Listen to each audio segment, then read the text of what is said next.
अनगिनत सालों से मेरी तुझसे एक पहचान है। अब गले मिल जाओ आकर इतना सार मान है। अनगिनत सालों से मेरी तुझसे एक पहचान है। अब गले मिल जाओ आकर इतना सा अरमान है।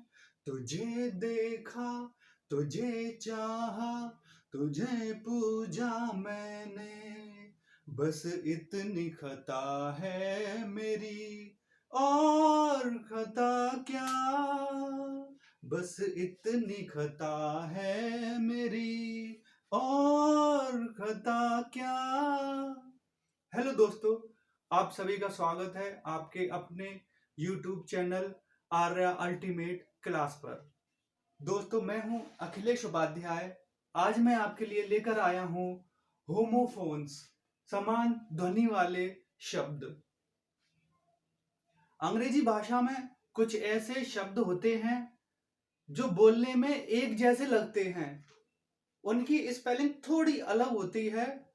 अब स्पेलिंग अलग है तो उनका अर्थ भी अलग होगा। दोस्तों ध्यान दीजिएगा, प्रॉब्लम ये नहीं है कि स्पेलिंग थोड़ी सी अलग है, अर्थ अलग है, बोलने में एक जैसे दिखाई दे रहे हैं, सुनाई दे रहे हैं। प्रॉब्लम यह है कि जब ये शब्द हमारे सामने आते हैं तो हम कंफ्यूज हो जाते हैं, ठीक ढंग से पहचान नहीं कर पाते उनकी कि उसका अर्थ ये है या ये है। तो आज हम सीखेंगे कि इस झंझट को हमेशा के लिए कैसे खत्म किया जाए। तो शुरू करते हैं आज की क्लास। आज फर्स्ट क्लास है, आगे और भी मैं आपको होमोफोन्स बताऊंगा। पहला, इसमें देखिए स्टेशनरी। स्टेशनरी में हम देख रहे हैं STATIONARY, स्टेशनरी, स्थिर।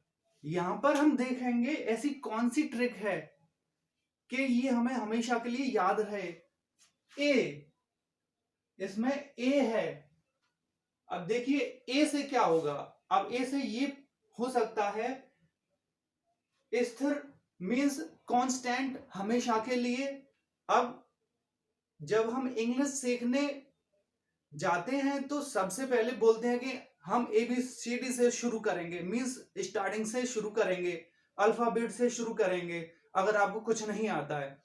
मतलब यहां मेरा कहने का यह है कि स्टार्टिंग ए से होती है। ए स्थिर है हमेशा के लिए, चाहे मैं पढ़ने के लिए जाऊं या छोटा बच्चा पढ़ने के लिए जाए, आज जाए या 10 साल बाद या 50 साल बाद, कभी भी जाए।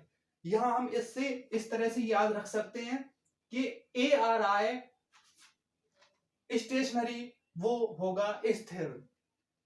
अब देखिए दूसरा STATIONERY, इसमें ई आ रहा है। हमारा पहला वाला क्लियर हो गया, हमने पहला वाला क्लियर कर लिया, स्थिर। ए वाला स्थिर है तो दूसरा वाला लेखन सामग्री वाला होगा ही होगा। हमें दो होमोफोन्स में से एक को क्लियर करना है और दूसरा ऑटोमेटिक हमारे माइंड में क्लियर हो जाएगा हमेशा के लिए। आइए चलते हैं next, week. WEEK, week, week सप्ताह। इसमें हम ये देख रहे हैं, इसमें डबल ई आ रही है। दूसरा वाला वीक, WEAK, वीक, दूसरे वाले का अर्थ है कमजोर। अब यहां पर हम इस तरह से इसको मैनेज करेंगे। देखिए कमजोर वाले में, ये कमजोर है, ये कमजोर वाले में एक ई है, यानी कि उसके पास में दो हथियार में से एक हथियार है ई का, ऐसे हम कर सकते हैं। तो इसका मतलब कमजोर हो गया। जिसमें डबल ई आ रही है वीक, वो सप्ताह होगा। जिसमें एक ई आ रही है यानी वो कमजोर हो गया, एक ई उसमें से निकल गई है, वो हो जाएगा हमारा कमजोर। अब देखिए फिफ्थ, वेस्ट। वेस्ट मतलब बर्बाद करना, इसे हम कैसे याद रखेंगे? देखिए इसमें आ रहा है WASTE, दूसरे वाले में आ रहा है WAIST। पहले वाला मीन्स बर्बाद करना, इसे हम याद रखेंगे ई। ई इसमें आ रहा है और वो ई है साइलेंट। इसका मतलब ये है कि ई वेस्ट है, हमारा लिखना वेस्ट जा रहा है, लेकिन हम हमेशा इसको लिखेंगे क्योंकि स्पेलिंग में है ये। इसे हम इस तरह से याद रख सकते हैं कि WASTE, जिसमें ई आ रहा है, ई मतलब वेस्ट है, साइलेंट है, तो वो हो जाएगा हमारा बर्बाद करना। ये इसे हम इस तरह से क्लियर कर सकते हैं। दूसरा वाला, पहला वाला हमने क्लियर कर लिया, दूसरा वाला जिसमें ई है ही नहीं वो हो जाएगा कमर। ये देखिए दोनों हमारा क्लियर हो गया। पहला वाला जिसमें ई है, वेस्ट जाता है हमेशा, बर्बाद करना, ई बर्बाद हो रहा है, हमेशा लिखना हमारा वेस्ट जा रहा है, ठीक है। दूसरा वाला कमर, ये क्लियर हो गया। अब बात करते हैं नेक्स्ट, ये क्वाइट। सबसे ज्यादा एग्जाम में ये देखने को मिलेगा आपको, एग्जाम की बात छोड़िए, किसी चैप्टर में भी हम देखते हैं, सेंटेंस में भी देखते हैं, सबसे ज्यादा ये तीन, ये क्वाइट, क्वाइट और ये है क्विट। इसमें तीसरा वाला होमोफोन्स में हमने रख लिया है और आता भी है होमोफोन्स में। पहले बात करेंगे हम दो की, पहले दो की बात करेंगे। इसमें QUITE, क्वाइट, बिल्कुल, पूर्ण रूप से, पूरी तरह। इसे हम कैसे याद रख सकते हैं? देखिए ये एक स्पेलिंग है और ज्यादातर अंग्रेजी में जो स्पेलिंग होती है उनमें लास्ट में ई आता है, ई साइलेंट भी रहता है। और मान लीजिए वो ई आ रहा है, स्पेलिंग पूरी है, पूर्ण रूप से है, पूरी तरह से परफेक्ट स्पेलिंग होती है जिसमें ई आता है, इसे हम ऐसे याद रख सकते हैं। QUITE, जिसमें ई आ रहा है, क्वाइट हो जाएगा और वो हो गया हमारा बिल्कुल पूर्ण रूप से, पूरी तरह से। दूसरे वाले में देख रहे हैं हम ई अंदर है, पहले वाले में था ई बाहर की तरफ, जो स्पेलिंग पूरी परफेक्ट थी, पूर्ण रूप से परफेक्ट। दूसरे वाले को हम ऐसे याद रखेंगे, ई इसमें अंदर आ गया है, पहले बाहर था, अब ये अंदर आ गया है, चुपचाप अंदर आ गया है। इसे हम इस तरह से याद रख सकते हैं कि दूसरे वाले क्वाइट में ई चुपचाप अंदर आ गया है, शांत, बिल्कुल, तो उसे हम इस तरह से याद रख सकते हैं, क्वाइट। दूसरा वाला क्वाइट QUIET, ई अंदर है, क्वाइट हो गया, शांत, चुपचाप। अब बात करते हैं नेक्स्ट, ये क्विट है, क्वाइट, दोनों का प्रोनाउंसिएशन क्वाइट है, लेकिन इसका प्रोनाउंसिएशन क्विट है। इसमें हम देखेंगे कि ये स्पेलिंग सबसे छोटी है, सबसे छोटी अल्फाबेटिकल देखते हैं, 1 2 3 4, 4 लेटर आ रहे हैं, बाकी के इनमें 5 लेटर आ रहे हैं, 1 2 3 4 5, 1 2 3 4 5, ये सबसे छोटी है। इसका मतलब ये है कि इसने त्याग दिया है, इसने त्याग कर दिया है, एक लेटर का त्याग कर दिया है, तो लास्ट हमारा क्विट। इसका मतलब क्विट, छोड़ना, त्यागना, इसने एक लेटर त्याग दिया है, इसे हम इस तरह से याद रख सकते हैं। और आप ऐसे ही इसे और भी याद रख सकते हैं, इसका प्रोनाउंसिएशन क्विट होगा। कौन बनेगा करोड़पति में, जब अमिताभ बच्चन लास्ट में कहते हैं कि अब आप गेम क्विट कर रहे हैं, क्विट मीन्स छोड़ रहे हैं, अब आप गेम छोड़ रहे हैं, तो मैंने तो वहीं से याद किया था, ये आप गेम क्विट कर रहे हैं मीन्स छोड़ रहे हैं, त्याग रहे हैं। नेक्स्ट CHORD, कॉर्ड, कॉर्ड, वाद्य यंत्र का तार। इसे हम कैसे याद रखेंगे दोस्तों?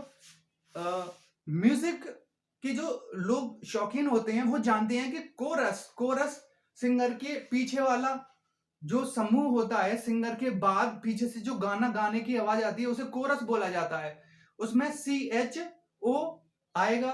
तो इसमें हम देख रहे हैं कि इसमें CHO आ रहा है। ये भी देखिए वाद्य यंत्र, वाद्य यंत्र इंस्ट्रूमेंट है, म्यूजिक इंस्ट्रूमेंट है और वो म्यूजिक है, इस तरह से हम इसे याद रख सकते हैं। वाद्य यंत्र का तार, तो इसकी स्पेलिंग हो जाएगी हमारी, जिसमें कि C के साथ में H आ रहा है, कॉर्ड, वाद्य यंत्र का तार, इसे हम इस तरह से याद रख सकते हैं, ठीक है। CH आ गया इसमें। नेक्स्ट वाले में हम देखेंगे CORD। ये देखिए जब हमारा एक क्लियर हो गया तो दूसरे करने की जरूरत उतनी है नहीं।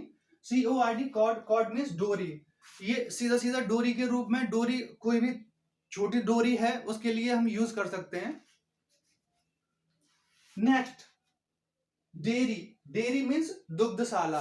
अब देखिए इसे हम कैसे याद रखेंगे दोस्तों, DAIRY, इसे हम इस तरह से याद रख सकते हैं, डेयरी दुग्धशाला, दूध लेने के लिए हम रोजाना जाते हैं, रोजाना मीन्स डेली जाते हैं। डेली की स्पेलिंग क्या होती है, DAILY, डेली। डेली के जैसे ही ये स्पेलिंग है DAIRY। इसमें अंतर देखिए क्या है, DAIRY,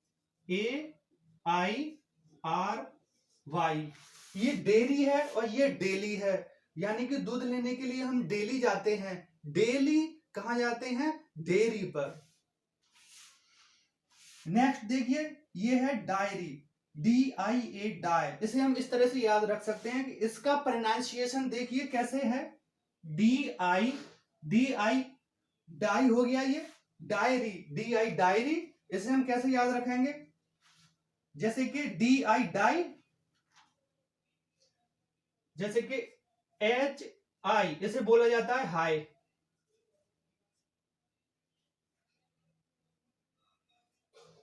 उसी तरह से इसमें DI है तो DI को बोलेंगे हम डाई।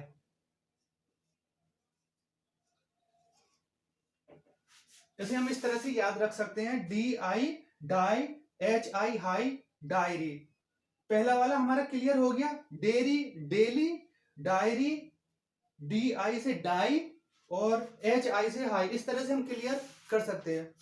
दोस्तों उम्मीद है आपको मेरा ये प्रयास अच्छा लगा होगा। आपको अगर वास्तव में ही अच्छा लगा है, मैं चाहता हूं कि मैं आपको 100 होमोफोन सिखाऊं। इसी तरह से मेरी ये ट्रिक है, मुझे तो बहुत अच्छी लगी, इसलिए मैंने सोचा कि आपसे शेयर करूं।